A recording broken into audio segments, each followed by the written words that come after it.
Welcome to Simply Sarah. I'm Sarah Stockham, your host, and I am so pleased that you are here because this conversation is one that you're going to think about a lot.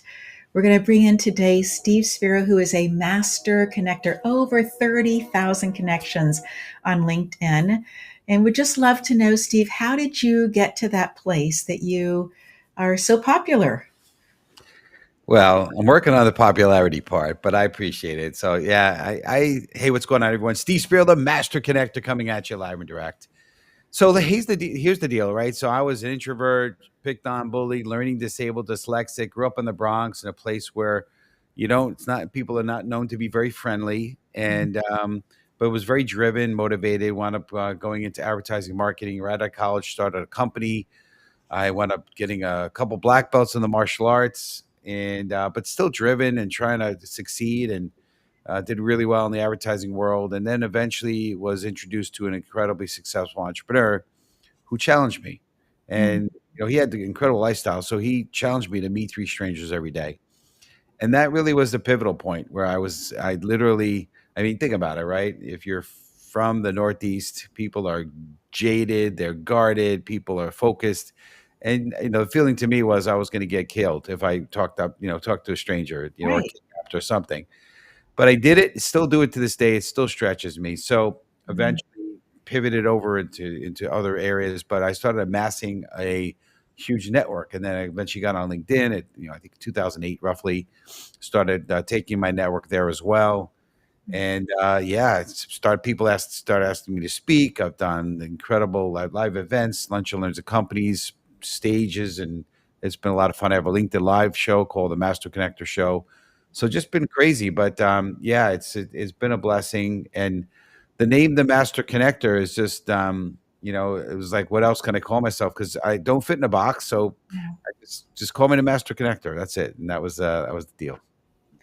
So, how do you stretch yourself to meet three people a day? Because that's a stretch. It is a stretch. Yeah. So first of all, it's a mindset. I had to shift my mindset, Mm. and it was really hard in the beginning. It really was. It was very awkward. I had some very awkward moments.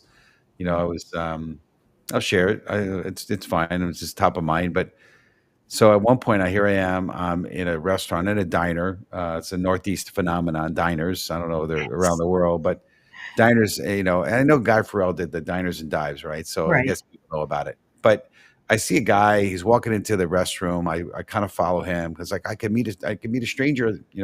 And now I'm in the urinal next to this guy, and I start talking. Now, like, that's a no, right? But I did it because I don't know. It's just insane. So we wound up eventually getting away from the urinals and started talking, and exchanged contact information. And later that night, around 2 in the morning, I get a voicemail from Jimmy.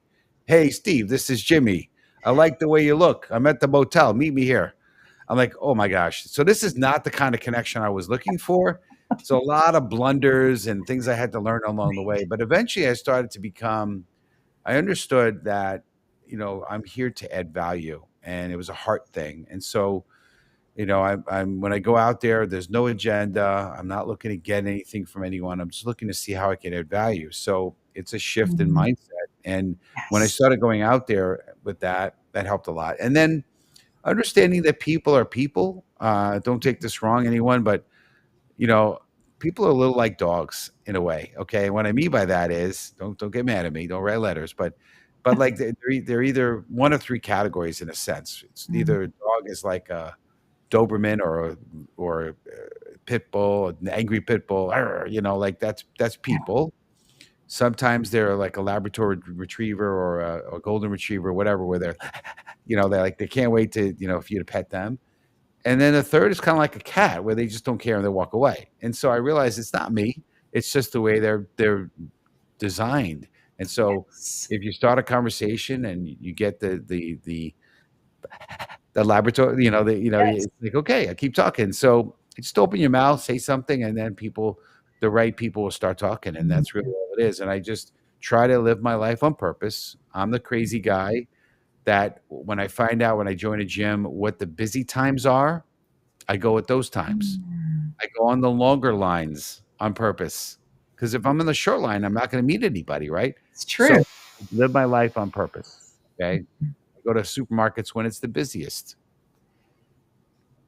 So when you are meeting three people a day, are you carrying a whole bunch of business cards with you?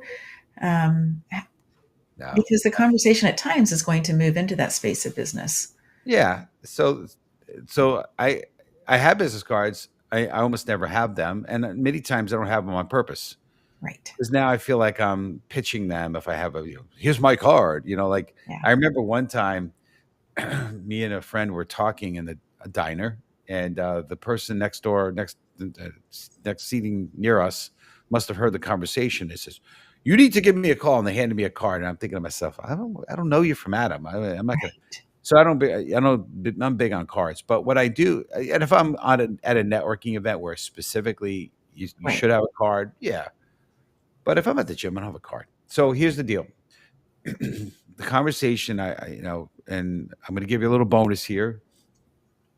My 4 steps to making a new friend. That's the way I look at it, making a new friend. Because we all had new friends that we made, right? Even though it was Yes. at the playground, it was we were kids, right? We made new friends.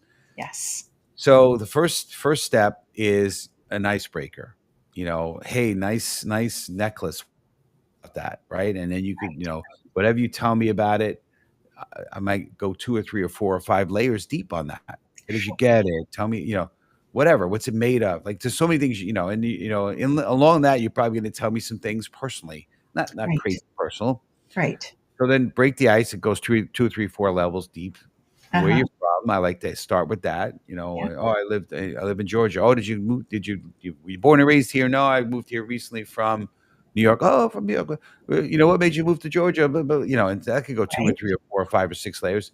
Sure. 3 is, what do you do? Now I know that's sort of some people frown on that, but I did say, what do you do for work? I said, what do you do? You could Yeah. tell me you go skiing. Like it doesn't mean that. What do you do for a living? What do you Right. do? Yeah. And people tell me, and that can go 3 or 4 or 5 or 6 layers, and then the last thing, and when I've already had those conversations with multiple layers, it's 3 to 5 or 8 or 10 minutes. I Right. feel like I made a little friend, and now I just say, "Hey, we should stay in touch." And Mhm. 99% of the time, people say, "Absolutely." I could tell, Yeah. by that time, if I say we should stay in touch, I could tell people are open to that, receptive to it. Now, of course, if they ask me what I do, you need to be ready with something. But I have something that's very short, and I kinda say it's intriguing, but it's not pitchy at all. So Mhm. what I say is, "Hey, listen, I'm involved in several businesses, started my first company out of college in advertising. I did that for a lot of years, transitioned into technology consulting. I had a karate studio. I do speaking, broadcast, and I wrote a book." Just a few things. That's what I say at the end, just a few things. They giggle. But Yes. what does it do? Now, not everybody who's listening to this or watching this is got a story like that, but you got something. And so Right. just try to come up with something that's intriguing. And my thought is, and my hope is that people are like, "Oh, that's interesting. This guy is kind of interesting." And I think anyone could come up with something that's truthful, that's interesting about themselves, Yes. right? Just in my opinion, you don't have to define yourself. Oh, well, I'm an accountant. Okay. So if you say that to me and I'm not interested in anything or Accounting. accounting purposes, Right. that's the end of the conversation. I'm probably moving on, right? Ah, Or whatever. I mean, some accountants have stigmas. I'm not prototyping or stereotyping, but anyway. So be intriguing, but again, I tell them that little quick story about who I am, what I do, or whatever, and then I go right back. And so, what about you? What about this? Or what about that? I go right back to them yeah. because people's most favorite topic is themselves. People's most favorite word in the world is their name, right? So Yes. I'm going to focus on that. And Yes. usually by the time I'm done, people are like, man, that was an interesting guy. Yeah, I did that. Okay. So tell another story. I'm with my sister, having a nice lunch, having some sushi, and I see this guy's jacked. He walks in. I'm happily married. Don't get misunderstand this, but Right. I can tell he just carries himself successful, and I Yes. just it's intrigued. So he sits behind me, so that'd be weird just to turn my head over and start talking to him. I could Right. have, I guess, but it's a little weird.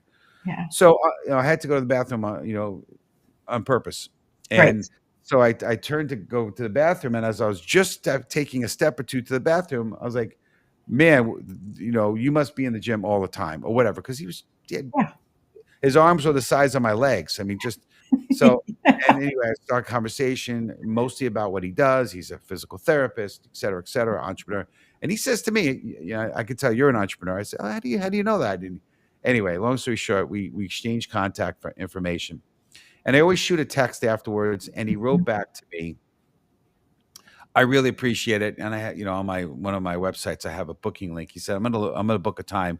You got great energy." Now, I don't Mm, know what I did to say I got great energy, or to him to think I had great energy, but so I made a good impression. So yes. that's the mentality. Make a good impression, Yeah. be interested in people, not be interested, not interesting, right? Right. And that's the key. Yeah.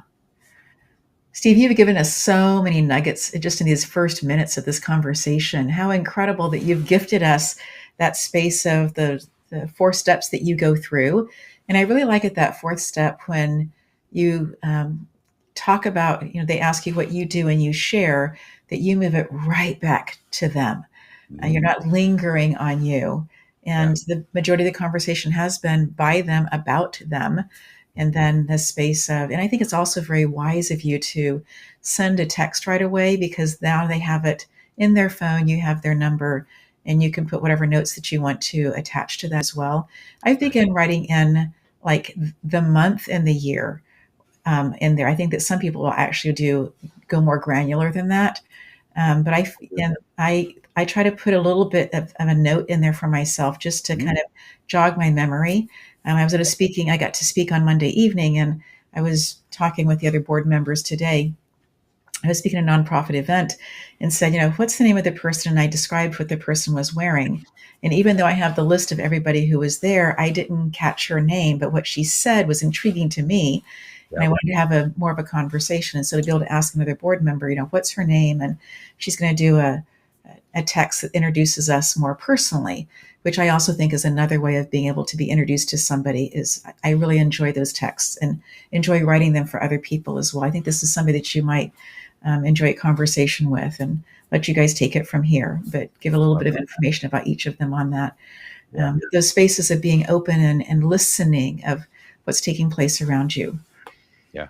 Yeah. I wrote a bunch of notes, including how old he is, because he Hmm. told me that, how many hours a week he works, Hmm. where he lives. I mean, a whole bunch of stuff. And then what I also do is try to find them hopefully on LinkedIn, and I Yes. do a connect request on LinkedIn also immediately. And I also take the screenshot from LinkedIn and I put it on my notes on my phone of that contact of that person. So I have a visual, because when you meet a lot of people, Yep. it's happened to me at the gym. And unfortunately, not everyone's on LinkedIn. So sometimes I have to be a little creative with Facebook or Instagram or just something, right? Or Mhm. maybe they have a company website. But yeah, and then when they connect with me on LinkedIn, I send a message right away. Hey, great to connect. Let's jump on a call. Maybe it's a little more than that, but Sure. I'm encouraging a continuation of this conversation, because Yes. to me, it's about true connection. Yes. I want to take a quick break here to say thank you to our sponsors. But Steve, when we come back, I would love for you to share how you have more than 24 hours in a day, because you are doing so many different things and yet you're so personable. And I would love to hear more about that. We'll be right back. This is Michelle. She teaches women how to forgive the people who betrayed them, not by asking them to talk about it, but by helping them express it through art. She's an art therapist and the creator of the art of forgiving, a class that turns emotion into expression. No therapy jargon, no pressure to explain, because forgiveness isn't about the other person. It's about setting yourself free. This is Michelle, and this is the art of forgiving. Are you ready to enrich and deepen your relationship with the spirit world and increase your knowledge of the shamanic journey? Then this is for you. The first step of the shamanic journey is to discover your power animal. This process allows you to step into Spirit's energetic field where they share their aspect of the divine's power. And as a result, you begin to realize the significance of their sacred power and what it means to you personally. Katie Ingersoll is a highly sought shamanic and Reiki teacher, a practitioner, a spiritual counselor and educator. With grace, she integrates the rich teachings of the wise ancient ones into her workshops, encouraging her students to mesh these teachings into their everyday lives. For details of how you can discover your power animal, reach out to Katie at katieingersoll@gmail.com.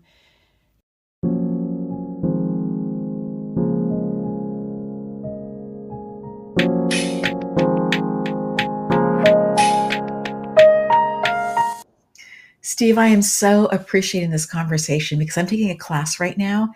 And part of what we are doing in this class is meeting people that we don't know and expanding the lives that we are touching in a positive way. And so you were sharing before the break how you have a really easy way of having conversations with people that you don't know. I would love for you to share a little bit more about how you have so many hours in the day that you're able to connect in with people and have these heart-to-heart conversations.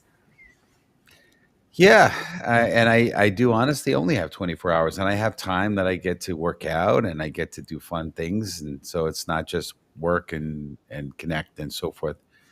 I think it's just calendar management, right? A lot of people speak Mhm. about time management, but you can't manage time. Time is 24/7, but you can manage the events in your life, the calendars, the calendar you keep. So I Mhm. try to be very intentional about that. I have a Calendly link, and I block out only a few hours in the day that people can book during those times. I might make some exceptions and meet after hours, but I try to keep it. Sometimes it's like maybe on the way home from the gym, I'll do a call, right? So it's a time that I'm in the car anyway. And, yeah, in terms of meeting people, right? I'm meeting people in the gym. I'm in the gym anyway. I love the sauna. It's a great place to talk to people and sitting there and you could do nothing or you could just Yeah, strike up a conversation with somebody. Now, right. truth be told, I'm completely fully clothed. Don't get any visuals. Well, there are some guys that still I don't know why. I don't wanna see that, but anyway, that's a whole Right. nother conversation. Anyway, but conversations there or at the gym or, when I'm living my life on purpose, Mhm. right? This weekend, had to be at a Costco's, and, Mhm.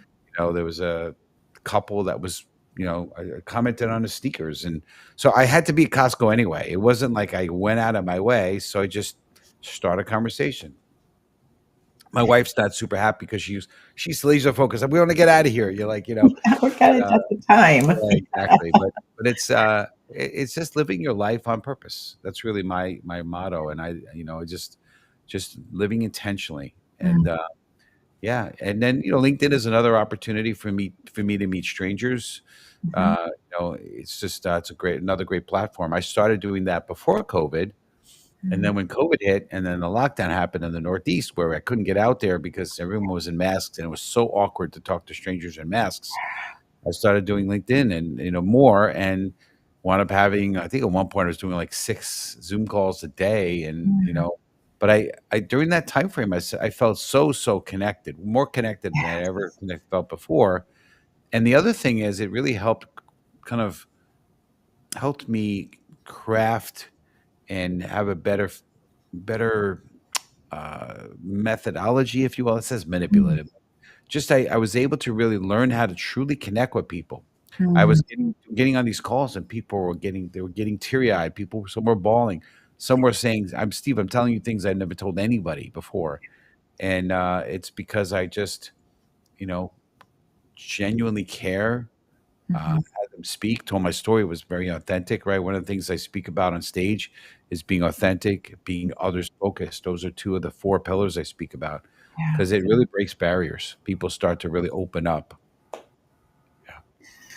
So when you are looking at your Calendly, how much time are you putting in? Are they 15-minute sessions, 30-minute sessions for a meet and greet, for lack of a better way of saying it, for that Yeah. initial conversation? Thank you for bringing me back, to the calendar. Yeah, so me, 30 minutes, it's what I do. Um, I know some people have 15 minutes on there, and I'll do it, but I really prefer when I see the 15 minutes, I say, "Would you mind using mine?" I don't tell them why. Right. but yeah, I think 30 minutes is good because the format of the call is Mhm. I'll tell you how my call goes. It's usually a little small talk. I start usually asking, so in the world, where in the well, I might say something like, how's your day going? But then I'm like, where in the world are you? Right? Because everyone lives, a lot of people live a nomadic life. So you don't know, it Yes. might say they're from Chicago. They might be in New Zealand right now. Who knows? Right. Right. So Right. where in the world are you? And that starts a conversation. But once the small talk kind of winds down, I'm like, so hey, I was, um, I'd love to hear your story, your journey. And my feeling is that work that has been connected unless you know much about each other. Let's get on a call. I feel let's get on this call to get to know each other a little bit more. I'd love to hear your backstory, the born and raised. I'll tell you mine, and we'll go from there. Um, Usually that goes almost 23 minutes or so, right? It Between does. theirs and mine telling mine and Yes. add with, what can I do to be a blessing? What can I do to add value? Mhm. And I usually leave them with 3 or 4 things, add value things, right? Yes. Including allowing them to look through my connections and come up with a list of 6, Mm. inviting them to certain things, maybe even having them on my show, whatever it is, right? Right. I'm always Yes. looking to add value for them. But yes, 30 minutes, and I do usually about 3 to 4 a day. Mhm. I really appreciate you talking about the 15-minute versus the 30-minute spot. I agree with you that 15 minutes is just a sneeze, right? Yeah, Just doesn't if I know the person and we just need to go through a list of things of yes and no's, we can get through a laundry list pretty fast. But if yeah, it's somebody that I don't know and that I wanting to get to know, they may have this may be their first chance to start talking about where they are and how they're feeling about where they are. And again, on Monday evening, had this happen and it was lovely that somebody there. I was traveling um, last week, and so, but a dear friend of mine was going to be having a in-person event. That's a free event that you can go to. You just need to sign up ahead of time. And I was able to dovetail the conversation in so that they got to meet at that particular place and time so that if this new person in our world wanted to continue a conversation and have it be in person, that she could do that. She had my number. She could easily, and she did, get a hold of me as well. But it was that space of something that you can't get done super fast necessarily. You can, but I think there's more if you're looking for real connection. That space of more time really does allow the brain to unlock in a different way. And we live such busy lives. Having that space to have somebody actually say, tell me a little bit about your story. Tell me who you are. Tell me how you got to where you are today. Can just open up so many beautiful gateways to stories that people haven't thought about or talked about literally in decades. So great. I agree with you on the 30 minutes that I'm a proponent for that as well. Yeah, And if the conversation goes a little faster, it gives you a little bit more time to be able to put yeah, a few more notes in, right? yeah. Yeah, I do the 15 minutes for reconnects.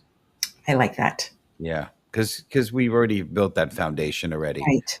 and we just and sometimes it's even less than 15. It's just a Yeah. touch point sometimes. So Yeah. yeah, but I agree. 30 minutes minimum for me. And if you can't get it done in 30 minutes, I mean, I have had a couple calls Yeah. where the person talked the entire 30 minutes. Yes. I've And I'm had like, that. all right, well, I appreciate it. I'm Yeah. out of time, but I'm glad I got to know you. Yes. Yes. And the service that you provided for them that day and that time, Steve, was being a listening pair of ears Yeah, with an open heart that's to right. hear whatever it was that they needed to share Yeah. because they hadn't shared in a while.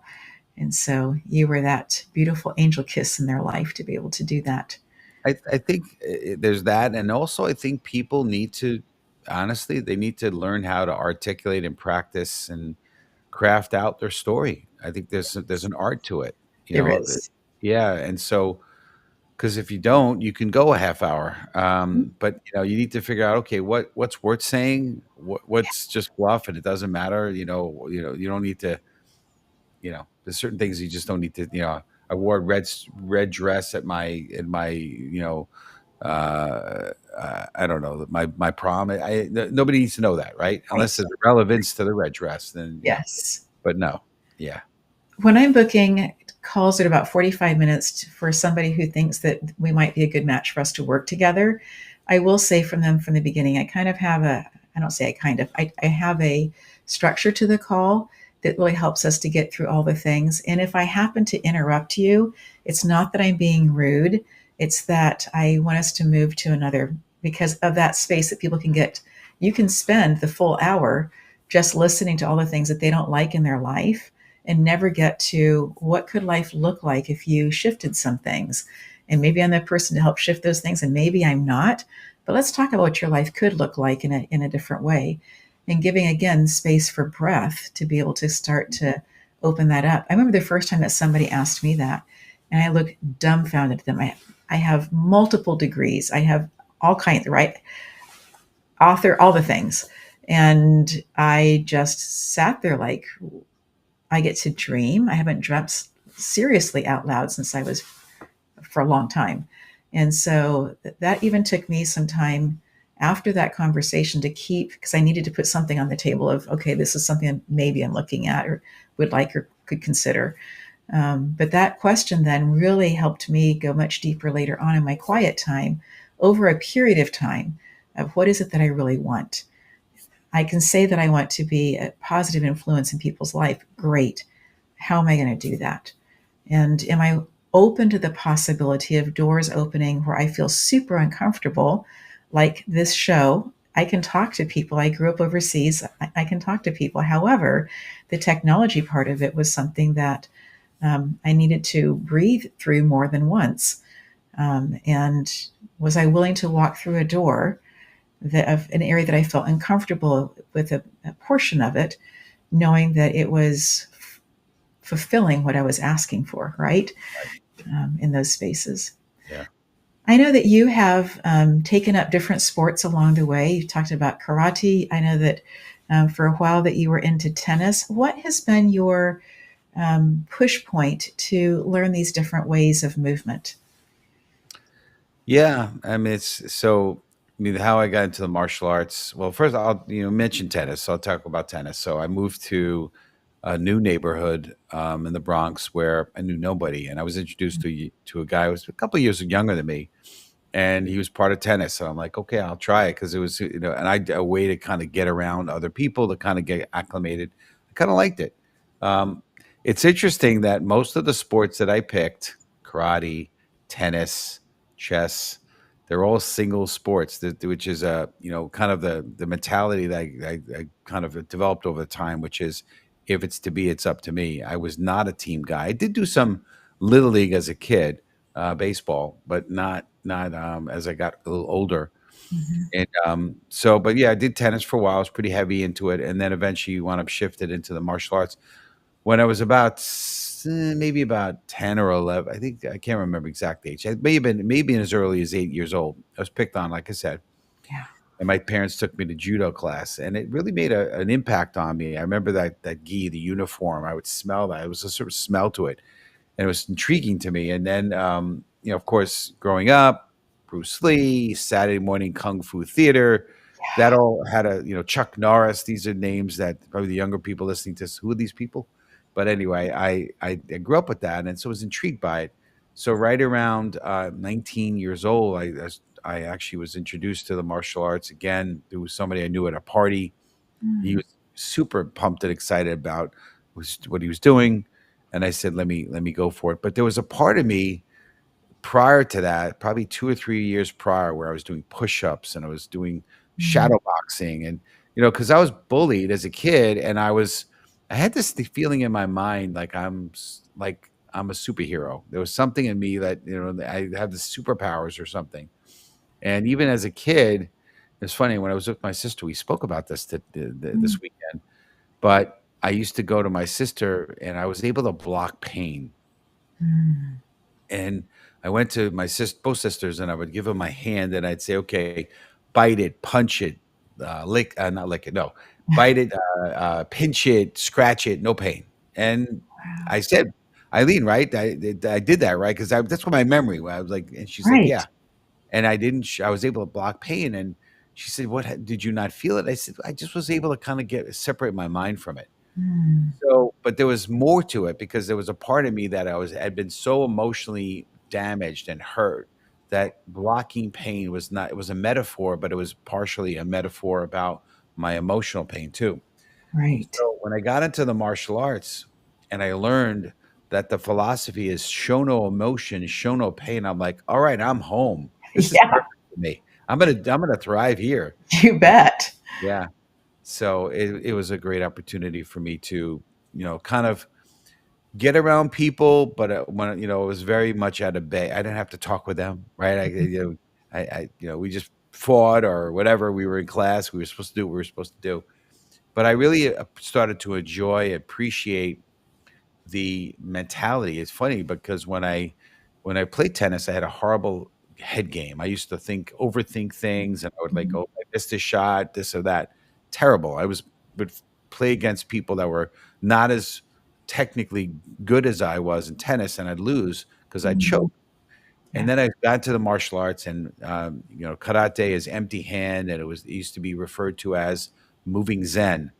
Uh, Yes. and I would, and I learned about Mushin, which is in Japanese, it means no mind. And I Mhm. learned about how to just be present and not really think, just do. And, I learned that, in the martial arts, if you have to think, you're dead, and I just Mm. started. And so 2 years later, I'm roughly 2 years later, I think, I went back to tennis, and all of a sudden, I had not only a great physical game, but emotion, head game was good Yeah. too. I was beating people that were better than me, because I had this shift in that, and so it was really good spiritually. It was really good for me to kind of capitalize on and develop my grit. Mhm. Learning that uh, you know, the mental grit, not just physical grit, but mental grit. My martial arts instructor was a sadistic SOB. I'll say it like that. Okay, he Yeah. just he Yeah. would we trained in this flat top black tarred one level retail store, which would get so hot in the summer, Yeah. and there was no windows. It was just a whatever, like a door. The front door had like a wood something over it, and there was no ventilation. He closed the doors.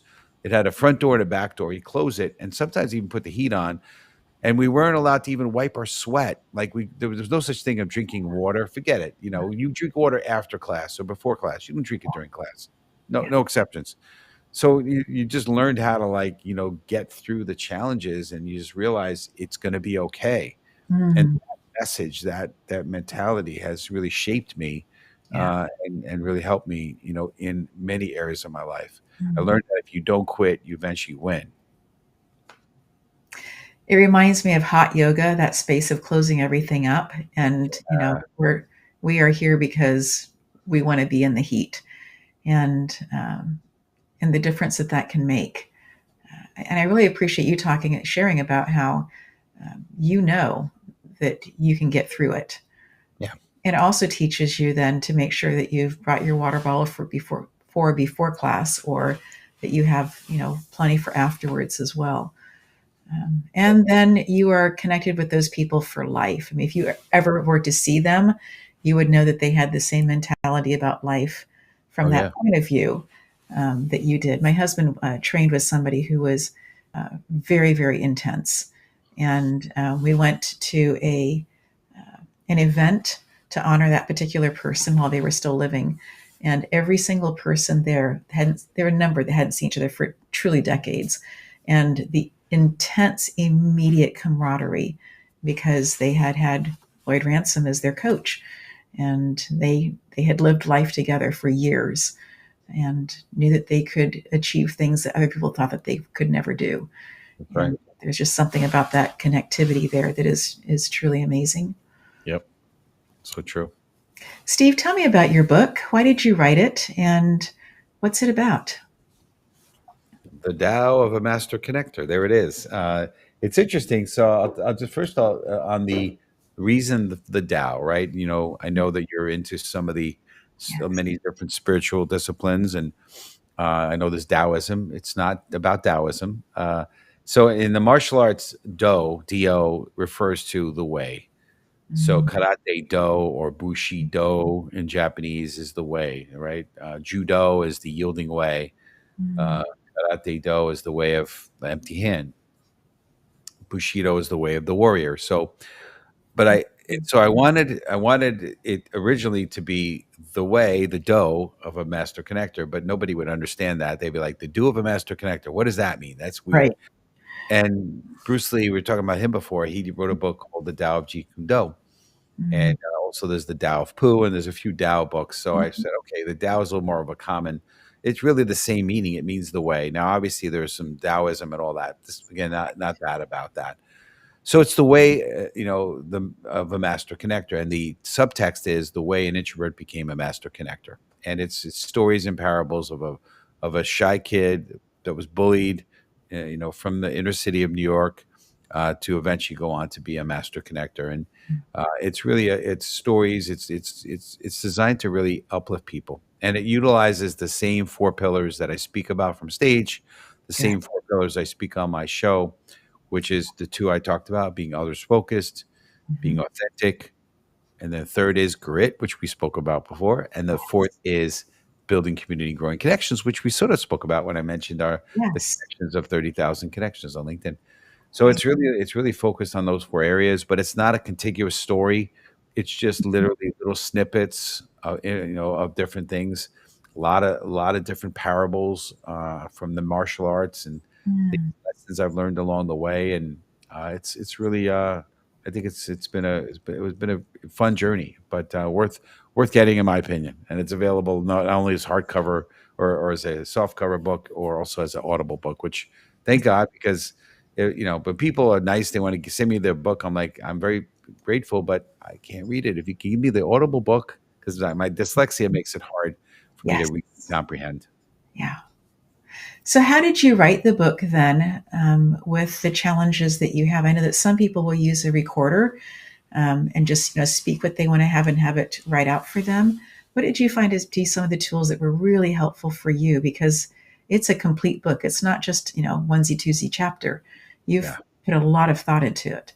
Yeah, I appreciate that. So I cheated in a way, not really. I didn't cheat, but so I actually early on, before COVID, I started doing these videos. I call them Fire to Friday Master Connector Tips. And initially they were like 3 to 5 minutes. And then I started to realize people like, well, we're in the TikTok era, Steve. You should do your videos, a minute. And then it became 30 seconds. But I had all this video content. Right. And as a speaker, a lot of people, there's multiple people that were like, "Do you have a book? You need to have a book." I'm like, "All right, I don't have a," and I told them the challenge of time tapped, and also the learning disability. And so one lady came to me and she said, "You should, we can record we can use the recordings." And ultimately, it wasn't that lady, but somebody else who helped me, a lady named Val, and she helped me, and that's what we did. And she didn't even she could have used AI to pull the recordings and digitize it. She wanted to physically Yeah. watch every single video and transcribe them all. And Yeah. yeah, it was an interesting experience. But that's how I was able to get it done, because otherwise, yeah, it was going to be tough. So I just want to share with you that I was on a call for all of E360 hosts to be together. And there was somebody that they brought in to talk to us to share how you can take a full season, however many that happens to be that you choose to have in a season, but have every conversation be around something that's with a bit of a theme through it. Take all of those, transcribe them, make them into a book. So I just want to tell you that you were way ahead of the curve. That wasn't cheating at all, that they are actually selling this as a way of doing what you had already done. So kudos to you. I And I appreciate do it. think that being able to go back and use the content that you've already created, that can be so helpful, because it also then shares a little bit about your own journey, the stories that were important, the parables that were important to me 15 years ago. Some of those still incredibly resonate, but some of them were very, very much around that point of my journey. Yep. and being able to help people, others, again, the space of wanting to help do good and to help other people in their own journey. Yep. So nicely Appreciate done. it. Thank you. Yep. Yeah. So what's next for you, Steve? Yeah, I mean, so as I really talk about when I tell my story, I Mhm. say, my goal is to be on a TEDx stage, which, by the way, knee deep in that journey as of this recording. I'm a semifinalist for now for it's TEDx Third Ward, which is out of Houston. Let's keep our fingers crossed, lots of prayer and whatever. But Yes. I'm looking forward to that. I was on with the organizer just today, so Good. it's looking good, but we'll see. You never know, right? So, but I have applications out to a lot of TEDx.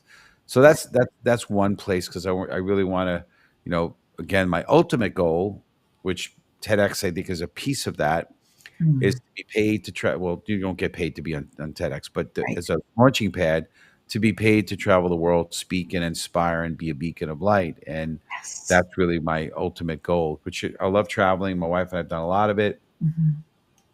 I love the ability to. I love food. Traveling is great, and having food and culture. It's always so fun to me. And then being able to share my mission of being that light, and so putting the two together is just a Mhm. blessing. So I'm very excited to do that, and because of my schedule, even though it is packed, it's Mhm. also very flexible. Yes. So if somebody says, "Hey, I need a speaker in 2 weeks or tomorrow," depending, I might be able to say, "Sure," for the right Yeah. for the right deal. I could Right. I could say yes. Yes. And as you are looking at traveling around the world, what would be one of the first places that if you got to have a map in front of you, Steve, and just get to choose a place or several that you were like, I haven't been there, and that's something that really vibrates well for me. Australia's number one. I want to go to Australia. I would love to go to the Middle East, maybe like Dubai would Mhm. be a cool place. And then I really would like to go to Japan. I haven't been there either. Mhm. So but Australia number one. Yes. And what's the draw for you for Australia? I ask because my draw is New Zealand. I like to go to New Zealand as well, but I just am so intrigued by the wildlife there, the just beautiful country, and just it's just exotic. It's just cool and it's huge. It's a huge place, Massive. massive, yeah. It's its So own country and its own continent. yes, Yeah, yes, yeah, yeah. Just intrigue. I think that's the biggest thing. Yeah. that's so, so good. And then being in New York, would you choose to fly over the pole? How would you do that? Well, I recently came back from not far from there, and I was tempted to hop over, but I want to go there another time. I went to Singapore and Bali. Oh, And yes. so what's interesting is I flew around the world, if you will, because on the way there it took me one way, and Yes. on the way there it took us the other way. On the way back, I should Yeah. say. So I think it has to do with the way the air current. There's a name to it. I'm already Mhm. blanking on it, but yeah, I Jet can't remember. stream. That's it, the jet stream. Yes, it's Yes. something to do with the jet stream, Uh-huh. and that's why they have you go one way and then the other way on the way back. Yeah, I know that we just flew from Knoxville area to Los Angeles area, and that going there is so many more hours, such a longer trek in the plane than it is coming back. Coming back, it's like, whoop, we're here. And so, when you're able to go with the jet stream, that you do have a lot less fuel is used, a lot less time on the plane, a lot happier people because of that, yeah, fewer meals on the plane as well, typically, as a yeah. result. And so, just super, super positive. Yeah. By the way, Singapore Airlines, amazing. That's all I got to say. Really Singapore Airlines, unbelievable. good to know. It's good to know. Steve, I have so appreciated this conversation, you sharing so much right out the gate, coming back around and sharing more of your story. I would love if you have a parable that you'd like to share. I think that would be something really fun for our audience to be able to just appreciate and enjoy, if you have one that you would like to bless us with.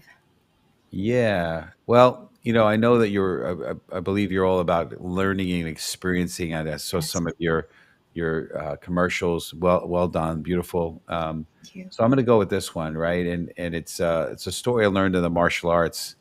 A young boy goes to a he travels and he's in China and he travels miles on foot, maybe barefoot. Who knows? He had probably some type of flip flops, whatever, to find this great grandmaster. Mm. And he finally gets there. Weeks and weeks takes to get there. And he had trained in the martial arts himself, but he wanted to learn from this master. And he eventually knocks. I don't know if he knocks on a door or knocks on the rice paper door, whatever it is. Right? Uh, Yes.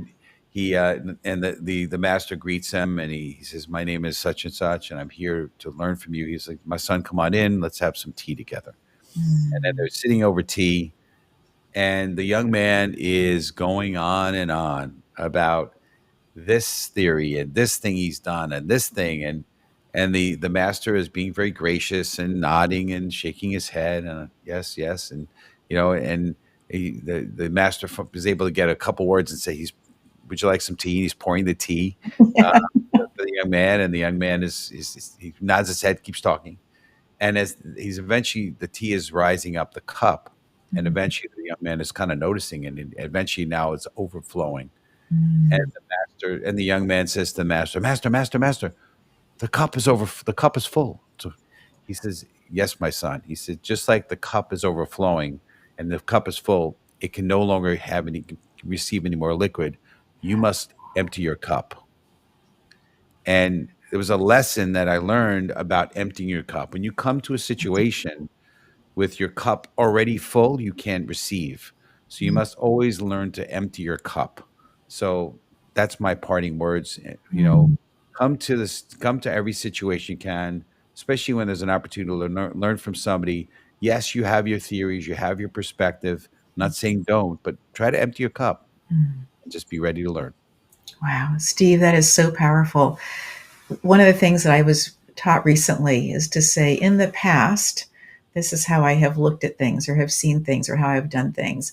And now I'm open to the possibility. And that for me and my brain just really helps me to go, okay, this is how I've done it. Doesn't mean I need to do it that way again. And if I'm going to be learning something, I need to be open to the possibility of a different way of doing things. And you have taught me so much of that in this conversation and previous conversations as well. And I just so appreciate you taking time out to join us on Simply Sarah. Thank you, Steve.